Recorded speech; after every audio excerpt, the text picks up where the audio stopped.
충격적인 일이 벌어졌습니다. 전 세계 한글 배우기 열풍이 불고 있는데요. 한글이 전 세계적으로 주목을 받으며 문해력을 해결하는 건 한글뿐이라는 미국의 언어학자가 있습니다. 그는 한글이 단순한 문자가 아닌 세계 문맹 퇴치의 열쇠가 될 수 있다는 혁신적인 이론을 주장하고 있는데요. 무슨 사연인지 시작하겠습니다. 사연 시작 전 좋아요와 구독은 제작에 큰 힘이 됩니다. 안녕하세요. 저는 콜롬비아 대학교 언어학과 교수 제이크 라이트입니다. 언어의 진화와 문자 체계에 관한 연구를 20년 넘게 해왔지만 최근 제 인생의 방향을 완전히 바꿔놓은 특별한 문자 체계에 대해 이야기해 드리려 합니다. 요즘 미국 전역에서는 한국어를 배우려는 열기가 그야말로 광풍 수준이에요. 저는 처음에 이런 현상이 단순한 케이팝이나 한국 드라마의 인기 때문이라고만 생각했습니다. 그러나 제 학생들 사이에서 한글 학습 앱이 인기를 끌고 한국어 수업이 개강 첫날부터 마감되는 모습을 보며 뭔가 다른 이유가 있을 거라 느꼈어요. 어느 날 아침 연구실에서 커피를 마시며 SNS를 둘러보고 있었죠. 그때 우연히 발견한 한 영상이 제 시선을 사로잡았습니다. 한 미국인 선생님이 한글을 가르치는 영상이었는데 시작부터 강렬했어요. 그는 한국어는 암기하는 것이 아니라 느끼는 것이라고 힘차게 외치더군요. 놀라운 건 그의 설명이 간단하면서도 핵심을 찔렀다는 점입니다. 처음에는 반신반의했어요. 어떻게 외국어를 단 몇 분 만에 가르칠 수 있단 말인가? 하지만 영상을 끝까지 본 후 한글이 얼마나 과학적이고 혁신적인 글자인지 알게 되었습니다. 자음과 모음이 만들어지는 원리, 소리와 형태의 일치, 그리고 그 체계적인 구조는 언어학자로서 제 호기심을 자극하기에 충분했어요. 댓글란은 더 놀라웠습니다. 방금 뜻하지 않게 한국어를 배웠다는 사람들, 4개월 동안 배운 것보다 이 영상 하나로 더 많이 배웠다는 감상, 그리고 한국어를 배울 생각도 없었지만 영상을 보고 배우게 되었다는 고백들이 넘쳐났어요. 어떻게 이런 일이 가능한 걸까요? 저는 즉시 이 현상을 더 깊이 연구해야겠다고 마음먹었습니다. 한글은 단순한 문자가 아니라 언어학적 혁명이라는 생각이 들었어요. 세종대왕과 집현전 학자들이 창제한 한글은 음성 언어를 표기하는 것을 넘어 언어의 원리를 기하학적이고 물리적인 방식으로 풀어낸 놀라운 시스템이었습니다. 그날 밤 저는 한국어와 한글에 관한 모든 자료를 찾아 읽었어요. 놀랍게도 한글은 1443년에 창제되었지만 그 과학적 원리는 현대 언어학의 원리와 일치했습니다. 자음은 발음 기관의 모양을, 모음은 하늘과 땅과 사람의 형상을 본떠 만들었다는 사실이 특히 흥미로웠어요. 저는 오랫동안 문자 체계가 학습에 미치는 영향에 관심이 있었지만 한글처럼 배우기 쉽게 설계된 문자는 본 적이 없었습니다. 그리고 이런 생각이 들었어요. 만약 한글이 이토록 배우기 쉽다면 이를 활용해 문맹 퇴치에 도움을 줄 수 있지 않을까? 그렇게 저의 새로운 연구 여정이 시작되었습니다. 한국어를 전혀 모르는 상태에서 시작된 이 모험이 어디로 이어질지 그때는 상상도 못했어요. 단지 한 가지 확신이 있었습니다. 한글은 단순한 문자가 아니라 세계의 문해력 향상에 기여할 수 있는 혁신적인 도구가 될 수 있다는 것이었죠. 한글 영상을 본 그날 이후로 저는 거의 모든 시간을 한글 연구에 쏟아붓기 시작했어요. 제 연구실은 순식간에 한글과 관련된 책들과 논문들로 가득 찼습니다. 동료 교수들은 제가 갑자기 한국어에 빠진 이유를 이해하지 못했죠. 언어학과의 중견 교수가 갑자기 생소한 동아시아 문자에 열광하는 모습이 그들에겐 이상해 보였을 겁니다. 그러나 저는 더 깊이 파고들수록 한글이 가진 놀라운 특성들을 발견했어요. 세계의 많은 문자 체계가 수천 년에 걸쳐 자연스럽게 진화했지만 한글은 달랐습니다. 한글은 세계에서 유일하게 창제 원리와 과정이 명확히 기록된 문자 체계였어요. 세종실록과 훈민정음 해례본을 통해 한글의 제작 과정과 철학적 배경을 상세히 알 수 있었죠. 첫 번째로 제 눈을 사로잡은 것은 자음의 형태였습니다. 기역, 니은, 미음, 시옷 같은 기본 자음들은 사람이 말을 할 때 입 안에서 혀와 입술이 어떻게 움직이는지를 본떠 만들었다는 사실이 경이로웠어요. 이건 현대 음성학의 원리와 일치하는 것이었습니다. 15세기에 이미 이런 과학적 통찰이 있었다니 믿기 어려웠어요. 모음의 체계도 마찬가지로 놀라웠습니다. 으, 이, 오, 아 같은 기본 모음들은 하늘천, 땅지, 사람인을 상징하는 철학적 원리를 담고 있으면서도 발음할 때 입모양과 혀의 위치를 정확히 반영하고 있었어요. 철학과 과학이 이렇게 아름답게 조화를 이룬 문자 체계는 본 적이 없었습니다. 저는 밤낮으로 한글의 구조를 분석했어요. 자음과 모음이 어떻게 결합하여 음절을 구성하는지, 왜 한글이 다른 문자보다 배우기 쉬운지를 이해하고 싶었습니다. 분석 결과 한글은 표음 문자와 표의 문자의 장점을 모두 갖추고 있다는 것을 알게 되었어요. 알파벳처럼 개별 소리를 표현하면서도 한자처럼 음절 단위로 모아쓰기를 하는 독특한 구조였죠. 동료 언어학자인 사라 김에게 연락했습니다. 그녀는 한국계 미국인으로 한국어와 영어의 비교 언어학 연구로 유명했어요. 사라는 제 연구에 큰 도움을 주었습니다. 그녀의 도움으로 저는 한글의 의문론적 특성과 문자학적 가치를 더 깊이 이해할 수 있었어요. 사라는 한국의 문맹률이 세계 최저 수준이라는 놀라운 사실도 알려주었습니다. 과거 한국도 문맹률이 높았지만 한글 덕분에 단기간에 문맹을 퇴치할 수 있었다는 거예요. 이것이 바로 제가 찾던 연결고리였습니다. 한글의 과학적 설계가 문해력 향상에 직접적인 영향을 미쳤다는 증거였어요. 한글이 배우기 쉽다는 주장을 직접 검증하기 위해 저는 간단한 실험을 시작했습니다. 저희 대학 학생 20명을 모집해 한글 학습 실험을 진행했어요. 그들은 모두 한국어를 전혀 모르는 학생들이었습니다. 놀랍게도 5시간의 수업 후 모든 학생이 한글을 읽을 수 있게 되었어요. 영어 알파벳을 배우는데도 보통 몇 주가 걸리는 것을 생각하면 정말 놀라운 결과였습니다. 이 실험 결과를 바탕으로 저는 한 가지 대담한 가설을 세웠어요. 만약 한글이 이렇게 배우기 쉽다면 이를 활용해 문맹률이 높은 지역의 기초, 문해력 교육에 적용할 수 있지 않을까? 처음에는 이 생각이 비현실적으로 느껴졌습니다. 어떻게 한국의 문자가 다른 언어를 사용하는 사람들의 문해력 향상에 도움이 될 수 있을까요? 그러나 더 생각해보니 한글의 가치는 단순히 한국어를 표기하는 도구를 넘어선다는 것을 깨달았어요. 한글의 체계적이고 직관적인 구조는 문자와 소리의 관계를 이해하는 데 탁월했습니다. 이러한 이해는 다른 언어의 문자 체계를 학습하는 데도 큰 도움이 될 수 있을 거라 생각했어요. 이제 저는 한글을 직접 배우고 깊이 이해해야 할 필요성을 느꼈습니다. 컴퓨터 화면과 책으로만 연구하는 것은 한계가 있었어요.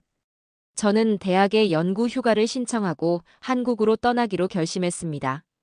세종대왕이 창제한 한글의 땅에서 직접 그 문자를 배우고 체험하고 싶었어요. 저는 마침내 인천국제공항에 발을 디뎠습니다. 한국에 도착하자마자 저를 압도한 것은 곳곳에 보이는 한글이었어요. 거리의 간판, 지하철 안내문, 식당 메뉴판까지 모두 제가 그토록 연구해온 한글로 가득했습니다. 지금까지 책과 컴퓨터 화면으로만 봐왔던 한글이 실제 생활에서 어떻게 사용되는지 목격하는 것은 언어학자로서 정말 흥미로운 경험이었어요. 서울대학교 언어학과에서 저를 방문 연구원으로 초청해 주었습니다. 그곳에서 저는 김 교수님을 만났어요. 그분은 한글학 연구의 최고 권위자로 한글의 역사와 문화적 맥락에 대해 깊은 통찰력을 가지고 계셨습니다. 김 교수님은 제 연구 아이디어를 듣고 처음에는 의아해하셨어요. 한글을 문맹 퇴치의 도구로 활용한다는 발상이 그분에게는 낯설게 느껴졌나 봅니다. 김 교수님은 미소를 지으며 말씀하셨습니다. 라이트 교수님, 한글은 한국어를 위해 만들어진 문자입니다. 다른 언어의 문해력 향상에 어떻게 도움이 될 수 있을지 의문이네요. 저는 제 생각을 설명했어요. 한글의 가치는 단순히 한국어를 표기하는 데 그치지 않습니다. 한글의 체계적이고 과학적인 구조는 문자와 소리의 관계를 이해하는 데 탁월하죠. 이러한 이해는 다른 언어의 문자 체계를 학습하는 데도 큰 도움이 될 수 있을 거라고 생각합니다. 김 교수님은 제 의견에 흥미를 보이셨고 한글 교육 전문가들을 소개해 주셨어요. 그분들의 도움으로 저는 한글 교육 방법론을 배우고 한국의 문해력 교육 역사에 대해 더 깊이 이해할 수 있었습니다. 특히 1950년대 이후 한국에서 진행된 문맹 퇴치 운동의 성공 사례는 저에게 큰 영감을 주었어요. 한국에 머무르는 동안 저는 한글뿐만 아니라 한국어도 열심히 배웠습니다. 처음에는 한글을 읽을 수 있어도 의미를 이해하지 못해 답답했어요. 하지만 시간이 지날수록 한국어의 구조와 특성에 익숙해졌고 6개월 후에는 간단한 대화를 나눌 수 있게 되었습니다. 한글의 과학적 설계 덕분에 발음을 정확히 구사하는 것이 훨씬 쉬웠어요. 제가 한국에서 가장 인상 깊었던 경험은 문해력 교육 현장을 방문한 것이었습니다. 노인 문해력 교실을 찾아갔는데 그곳에서 70, 80대 어르신들이 한글을 배우는 모습을 보았어요. 그들 중 대부분은 한국 전쟁과 가난으로 인해 정규 교육을 받지 못했지만 한글의 체계적인 구조 덕분에 늦은 나이에도 읽고 쓰는 법을 배울 수 있었습니다. 한 할머니는 제게 이렇게 말씀하셨어요. 평생 글을 몰라 은행에 가거나 병원에 가는 것도 두려웠는데. 하지만 이제는 스스로 글을 읽고 쓸 수 있어 정말 행복하다고요. 그 말씀을 들으며 저는 문자 교육이 단순히 기술적인 문제가 아니라 인간의 존엄성과 자존감에 관한 것임을 깨달았습니다. 한국에서의 시간은 저에게 단순한 학술 연구를 넘어선 인생의 전환점이 되었습니다. 한글의 창제 정신과 과학적 원리를 깊이 이해하게 되었고, 이를 통해 문해력 교육의 새로운 가능성을 발견했어요.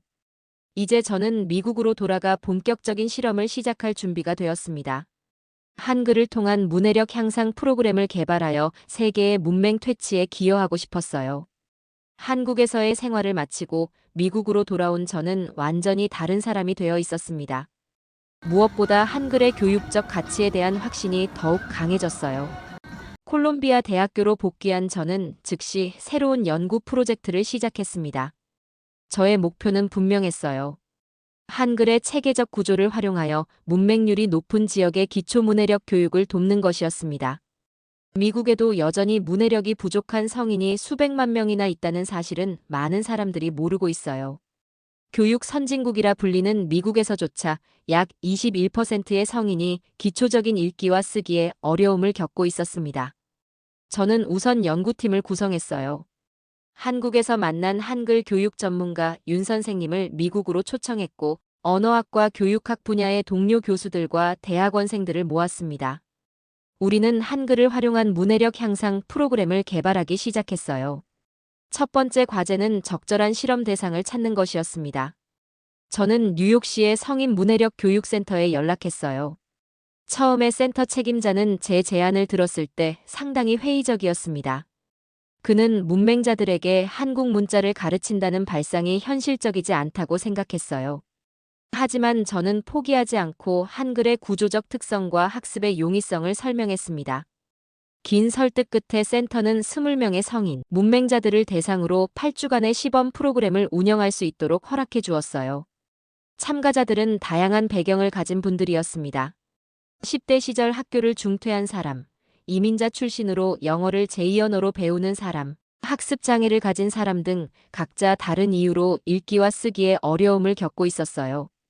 첫 수업날, 저는 긴장된 마음으로 교실에 들어섰습니다. 학생들의 표정에서 의구심과 불안함이 역력했어요. 한 참가자가 곧바로 질문했습니다. 왜 한국 글자를 배워야 하냐고요? 우리는 영어를 읽고 싶은데 한국어 같은 외국어는 필요 없다고 말했어요. 이런 반응은 예상했지만 막상 직면하니 당황스러웠습니다. 저는 차분하게 설명을 시작했어요. 한글은 특별한 문자라고요. 소리와 글자의 관계가 명확하고 규칙적이어서 문자의 원리를 이해하는데 탁월하다고 설명했습니다. 우리의 목표는 한국어를 가르치는 것이 아니라 한글을 통해 문자 학습의 기본 원리를 익히고 이를 영어 학습에 적용하는 것이라고 강조했어요. 학생들은 여전히 반신반의했지만 첫 수업을 시작했습니다. 윤 선생님이 한글의 기본 자음과 모음을 소개했어요. 그녀는 자음이 발음 기관의 모양을 본떴다는 점을 강조하며 학생들에게 직접 발음해 보도록 했습니다. 입 모양과 혀의 위치에 따라 글자 모양이 달라진다는 설명에 학생들은 조금씩 흥미를 보이기 시작했어요. 특히 효과적이었던 것은 각자의 이름을 한글로 써보는 활동이었습니다. 학생들은 자신의 이름이 한글로 어떻게 표현되는지 보고 놀라워했어요. 처음으로 자신의 이름을 쓰고 읽는 경험은 그들에게 큰 자신감을 주었습니다. 수업이 진행될수록 학생들의 태도가 변화하기 시작했어요. 처음에는 회의적이었던 참가자들이 점차 열정을 보이기 시작했습니다. 한글의 체계적인 구조는 그들이 문자를 이해하는데 큰 도움을 주었어요. 소리와 글자의 관계가 일관되고 예측 가능하다는 점이 학습의 큰 장점이었습니다. 4주차가 되었을 때 놀라운 변화가 나타났어요. 학생들은 한글을 능숙하게 읽고 쓸 수 있게 되었을 뿐만 아니라 영어 알파벳에 대한 이해도 향상되었습니다. 문자가 소리를 표현하는 원리를 이해하게 되면서 영어의 불규칙한 철자법에 대한 두려움이 줄어든 것이었어요. 한 참가자는 눈물을 글썽이며 말했습니다. 평생 글자를 보면 두려웠는데 이제는 읽을 수 있을 것 같다고요. 한글이 그에게 문자에 대한 새로운 관점을 제시했다고 말했어요. 이 말을 들으며 저는 가슴이 뜨거워졌습니다. 이것이 바로 제가 찾던 증거였어요. 한글은 단순한 문자 체계를 넘어 문해력 교육의 혁신적 도구가 될 수 있다는 것을 알게 되었죠. 8주간의 시범 프로그램이 끝날 무렵, 저는 모든 데이터를 수집하고 분석하기 시작했습니다. 결과는 제 예상을 훨씬 뛰어넘는 것이었어요. 참가자 20명 중 18명이 프로그램을 완료했고, 그중 15명이 한글을 능숙하게 읽고 쓸 수 있게 되었습니다. 더 놀라운 것은 이들의 영어 문해력도 함께 향상되었다는 점이었어요. 참가자들의 영어 읽기 능력은 평균 32% 향상되었습니다. 특히 음소 인식 능력이 크게 개선되었어요. 한글의 체계적인 소리, 글자, 대응 관계를 학습함으로써 영어의 복잡한 철자법을 이해하는 데 필요한 인지적 틀을 갖게 된 것이었습니다. 프로그램에 참여했던 마리아는 멕시코 출신의 이민자였어요. 그녀는 20년간 미국에서 살았지만 영어를 읽고 쓰는데 항상 어려움을 겪었습니다. 프로그램 시작 전에는 간단한 메모조차 쓰기 어려웠지만 8주 후에는 손자에게 짧은 편지를 쓸 수 있게 되었어요. 마리아는 한글이 문자에 대한 두려움을 없애준 것이 가장 큰 변화라고 말했습니다. 또 다른 참가자 제임스는 학습장애로 인해 10대 시절 학교를 중퇴했어요. 그는 평생 글자를 보면 불안감을 느꼈지만 한글을 배우면서 처음으로 문자 학습에 자신감을 갖게 되었습니다. 제임스는 이제 매일 신문을 읽고 직장에서 필요한 서류를 스스로 작성할 수 있게 되었어요. 성인 문해력 교육센터의 책임자도 이 결과에 깊은 인상을 받았습니다. 처음에는 회의적이었던 그가 이제는 더 많은 학생들에게 이 프로그램을 확대하고 싶다고 말했어요. 그는 30년간 문해력 교육에 종사해왔지만 이렇게 빠른 성과를 본 적이 없다고 인정했습니다. 저는 이 성공적인 결과를 바탕으로 연구 논문을 작성했어요. 한글을 활용한 문해력 교육 방법론을 상세히 기술하고 참가자들의 사례와 데이터를 분석했습니다. 논문은 많은 언어학자와 교육 전문가들의 관심을 끌었어요. 학술 대회에서 이 연구를 발표했을 때 청중 중 한 명이 날카로운 질문을 던졌습니다. 한글이 정말 효과적이라면 왜 지금까지 아무도 이 방법을 시도하지 않았는지 묻는 질문이었어요. 저는 솔직하게 대답했습니다. 한글은 한국 밖에서는 상대적으로 덜 알려져 있고 서구 중심적인 교육 관점 때문에 동양의 교육 방법론을 적극적으로 탐색하지 않았기 때문이라고요. 이 연구 결과가 알려지면서 다른 대학과 교육기관에서도 관심을 보이기 시작했어요. 저는 점점 더 많은 시간을 이 프로젝트에 투자하게 되었습니다. 대학에서의 강의 부담을 줄이고 한글을 활용한 문해력 교육 프로그램 개발에 전념했어요. 윤 선생님과 함께 교재를 개발하고 교사 연수 프로그램을 설계했습니다. 그러던 중 뜻밖의 연락을 받았어요. 프랑스 소르본 대학의 언어학 교수인 엘로디 교수가 저의 연구에 관심을 보이며 협력을 제안했습니다. 그녀도 자국의 문맹률 문제에 관심이 있었고 한글의 가능성에 주목하고 있었어요. 엘로디 교수의 제안은 저에게 새로운 영감을 주었습니다. 왜 미국에만 국한하는가? 한글의 교육적 가치는 전 세계 어디서나 적용될 수 있지 않을까? 이 생각은 제 연구의 방향을 완전히 바꿔놓았어요. 이제 저는 더 큰 꿈을 꾸게 되었습니다.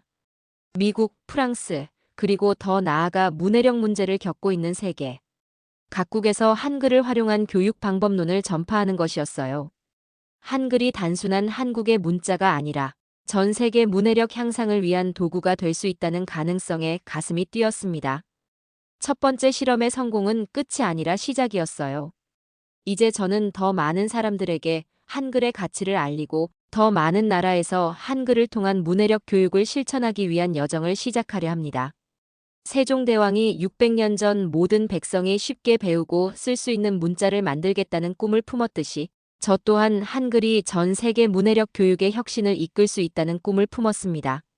저는 연구 휴가를 신청하고 프랑스 파리로 향했어요. 파리에 도착하자마자 소르본 대학에서 엘로디 교수를 만났습니다. 그녀는 프랑스의 성인 문맹률 문제에 깊은 우려를 표했어요. 선진국임에도 불구하고 프랑스에서는 약 7%의 성인이 기초적인 읽기와 쓰기에 어려움을 겪고 있다고 했습니다. 우리는 파리 외곽의 성인 문해력 교육센터를 방문했어요. 그곳에서 만난 학습자들은 미국에서 만났던 분들과 비슷한 어려움을 겪고 있었습니다. 프랑스어의 복잡한 철자법과 발음 규칙이 학습의 큰 장벽이었어요. 우리는 즉시 프랑스어 환경에 맞는 한글 교육 프로그램을 개발하기 시작했습니다. 프랑스어의 특성을 고려해 교재를 수정했고 한글을 통해 프랑스어의 소리와 문자 관계를 이해하도록 돕는 방법론을 구축했어요. 윤 선생님의 도움은 여기서도 큰 역할을 했습니다. 첫 수업날 프랑스 학습자들은 미국에서와 마찬가지로 회의적인 반응을 보였어요. 왜 한국 문자를 배워야 하냐는 질문이 여기서도 나왔습니다. 하지만 우리가 한글의 원리를 설명하고 그들의 이름을 한글로 써보는 활동을 시작하자 분위기가 달라지기 시작했어요. 프랑스어는 영어와는 다른 발음 체계를 가지고 있지만 한글의 유연성은 여기서도 빛을 발했습니다. 한글의 자음과 모음 체계를 통해 프랑스어의 다양한, 특히 비음화된 모음 소리도 효과적으로 표현할 수 있었어요. 학습자들은 한글을 통해 프랑스어의 소리와 문자 관계를 새롭게 이해하게 되었습니다. 3개월간의 프로그램 운영 결과 프랑스에서도 놀라운 성과가 나타났어요. 참가자들의 프랑스어 읽기 능력이 크게 향상되었고 특히 철자법에 대한 이해도가 개선되었습니다. 한 참가자는 한글을 배운 후 프랑스어의 소리와 글자 관계가 훨씬 명확하게 이해된다고 말했어요. 프랑스에서의 성공은 다른 유럽 국가들의 관심도 끌었어요. 스페인, 이탈리아, 포르투갈의 교육기관에서 연락이 왔고 그들의 언어 환경에서도 한글 교육 방법론을 적용해 볼 수 있는지 문의했습니다. 각 언어는 고유한 소리 체계와 철자법을 가지고 있었지만 한글의 과학적 원리는 어디서나 적용 가능했어요. 유럽에서의 경험을 바탕으로 저는 다음 목적지로 브라질을 선택했습니다. 포르투갈어를 사용하는 브라질은 문맹률이 상대적으로 높았고 교육 기회의 불평등이 심각한 상황이었어요.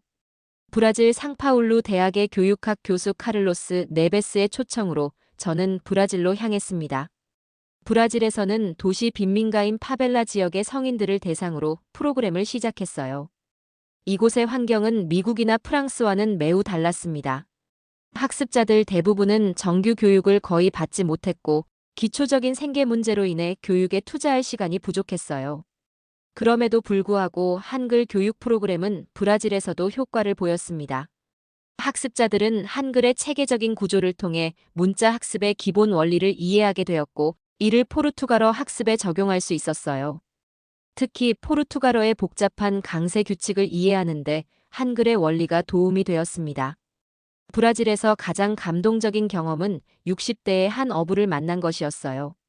그는 평생 글을 읽지 못했지만 6주간의 프로그램 후에 처음으로 손녀에게 짧은 편지를 쓸 수 있게 되었습니다. 그의 눈물 어린 감사의 말은 제게 큰 울림을 주었어요. 각 나라에서의 경험을 통해 저는 한글의 교육적 가치가 문화와 언어를 초월한다는 확신을 갖게 되었습니다. 한글은 단순히 한국어를 표기하는 도구가 아니라 문자 학습의 보편적 원리를 담고 있는 과학적 시스템이었어요. 이러한 경험을 바탕으로 저는 한글을 활용한 글로벌 문해력 교육 플랫폼을 구축하기 시작했습니다. 온라인 교육 자료를 개발하고 각국의 언어 환경에 맞는 교육 방법론을 체계화했어요. 아프리카, 남미, 아시아 등 문맹률이 높은 지역의 교육자들이 특히 큰 관심을 보였습니다. 한글의 과학적 원리는 어떤 언어 환경에서도 문해력 교육의 혁신적 도구로 기능할 수 있었어요. 세계 각국을 돌아다니며 한글을 가르치는 과정에서 저는 문해력 교육이 단순히 기술적인 문제가 아니라 인간의 존엄성과 가능성에 관한 것임을 깨달았습니다. 글을 읽고 쓸 수 있게 된다는 것은 세상과 소통하는 새로운 문을 여는 것이었어요.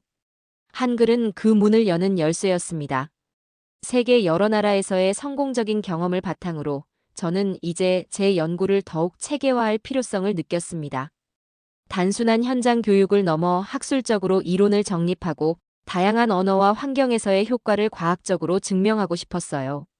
저는 콜롬비아 대학으로 돌아와 연구팀을 확대했습니다. 우리 연구팀은 언어학자, 교육학자, 인지심리학자, 뇌과학자 등 다양한 분야의 전문가들로 구성되었어요. 각자의 전문성을 바탕으로 한글 교육의 효과를 다각도로 분석하기 시작했습니다. 특히 문자 학습 과정에서 뇌가 어떻게 반응하는지에 대한 연구는 매우 흥미로웠어요. 뇌영상 연구를 통해 우리는 한글 학습이 다른 문자 학습과 비교해 뇌의 언어 처리 영역을 더 효율적으로 활성화한다는 사실을 발견했습니다. 한글의 체계적인 구조가 학습자의 뇌에서 문자와 소리의 연결을 더 강화하는 것으로 나타났어요. 이러한 결과는 신경언어학 분야의 저명한 학술지에 게재되었고 큰 반향을 일으켰습니다. 또한 우리는 다양한 언어 배경을 가진 학습자들의 데이터를 분석했어요. 영어, 프랑스어, 스페인어, 포르투갈어, 아랍어 등 서로 다른 문자 체계를 사용하는 언어권의 학습자들이 한글을 통해 어떻게 문해력을 향상시키는지 비교 연구했습니다. 놀랍게도 한글 교육 방법론은 언어와 문화적 배경에 관계없이 효과적이었어요. 특히 주목할 만한 결과는 학습 장애를 가진 학습자들에게서 나타났습니다. 난독증이나 주의력 결핍 과잉 행동 장애를 가진 학습자들도 한글의 체계적인 구조를 통해 문자 학습에 진전을 보였어요. 한글의 시각적 명확성과 소리, 글자 대응의 일관성이 이러한 학습자들에게 특히 도움이 되었습니다. 연구 결과를 바탕으로 저는 한글을 활용한 문해력 교육의 원리를 체계화한 교육 모델을 개발했어요. 이 모델은 크게 세 단계로 구성되었습니다. 첫째, 한글의 기본 원리를 통해 문자와 소리의 관계를 이해하는 단계. 둘째, 이 원리를 학습자의 모국어에 적용하는 단계. 셋째, 점진적으로 모국어 문자 체계로 전환하는 단계였죠. 이 교육 모델은 하버드 교육대학원, 옥스퍼드 대학, 도쿄 대학 등 세계 유수의 교육기관에서 관심을 보였습니다. 그들은 자국의 문해력 교육에 이 모델을 적용하기 위한 협력을 제안했어요. 특히 개발도상국의 교육기관들이 큰 관심을 보였습니다. 한글 교육 모델의 확산과 함께 저는 예상치 못한 비판도 마주하게 되었어요. 일부 교육학자들은 이 방법이 문화적 제국주의의 일종이라고 비판했습니다. 한국의 문자를 다른 문화권에 적용하는 것이 문화적 다양성을 해칠 수 있다는 우려였어요.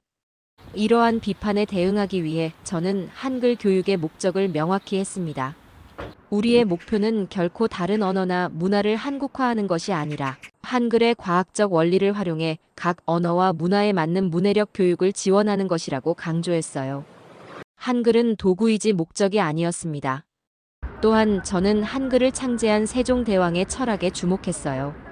세종대왕은 모든 백성이 쉽게 배우고 사용할 수 있는 문자를 만들고자 했습니다. 이러한 민주적이고 보편적인 정신은 오늘날 글로벌 문해력 교육의 이상과 일치했어요. 한글은 600년 전에 이미 교육의 평등과 접근성을 추구했던 혁신적인 교육 도구였습니다. 세계 각국의 언어학자들과 교육학자들이 한글의 과학적 원리에 주목하기 시작했어요. 대학과 연구소에서 한글 연구 프로젝트가 시작되었고 학술 논문과 서적이 출판되었습니다. 한글은 단순한 한국의 문자를 넘어 언어학과 교육학의 중요한 연구 대상으로 자리 잡고 있어요. 또한 테크놀로지의 발전과 함께 한글 교육은 더욱 접근성이 높아졌습니다. 제가 가장 자랑스럽게 생각하는 프로젝트는 아프리카 농촌 지역에서 진행된 한글 교육 프로그램이었어요. 인터넷 접속이 제한적인 환경에서도 태양광으로 작동하는 태블릿을 통해 아이들과 성인들이 한글을 배울 수 있게 됐습니다. 그들이 한글을 통해 자신의 모국어를 읽고 쓰게 되었을 때의 기쁨은 말로 표현할 수 없었어요. 한글 교육의 성과가 알려지면서 다양한 국제기구에서도 관심을 보이기 시작했습니다. 유네스코, 세계은행, 국제문해력협회 등에서 우리의 교육 모델을 글로벌 문해력 향상 프로젝트에 통합하고자 했어요. 특히 유네스코는 한글의 교육적 가치를 높이 평가하며 세종대왕 문해력 상을 확대하여 전 세계 문해력 교육에 관심을 갖기 시작했습니다. 모든 이론과 실천을 통해 저는 한글이 단순한 문자가 아니라 문해력 향상과 배움에 대한 자신감을 심어주는 혁신적인 교육 도구라는 확신을 갖게 되었어요. 세종대왕이 600년 전에 이룬 혁신이 오늘날 전 세계 교육의 혁신으로 이어지고 있었습니다.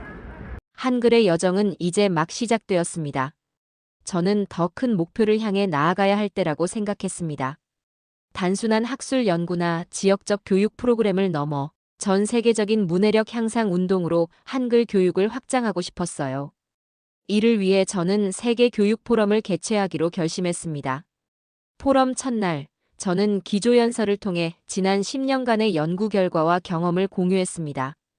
한글의 과학적 원리가 어떻게 다양한 언어 환경에서 문해력 향상에 기여할 수 있는지 실제 사례와 데이터를 바탕으로 설명했어요. 특히 학습 장애를 가진 학습자들과 교육 기회가 제한된 지역에서의 성공 사례를 강조했습니다. 연설 후 다양한 국가의 교육자들이 자국에서의 한글 교육 경험을 발표했어요. 케냐의 초등학교 교사는 스와힐리어 교육에 한글 원리를 적용한 결과 학생들의 문해력이 40% 향상되었다고 보고했습니다. 인도의 NGO 활동가는 15개 지역 언어의 한글 교육 방법론을 적용한 프로젝트를 소개했어요. 포럼에서 가장 감동적인 순간은 문해력 교육을 받은 학습자들이 직접 자신의 경험을 나누는 시간이었습니다.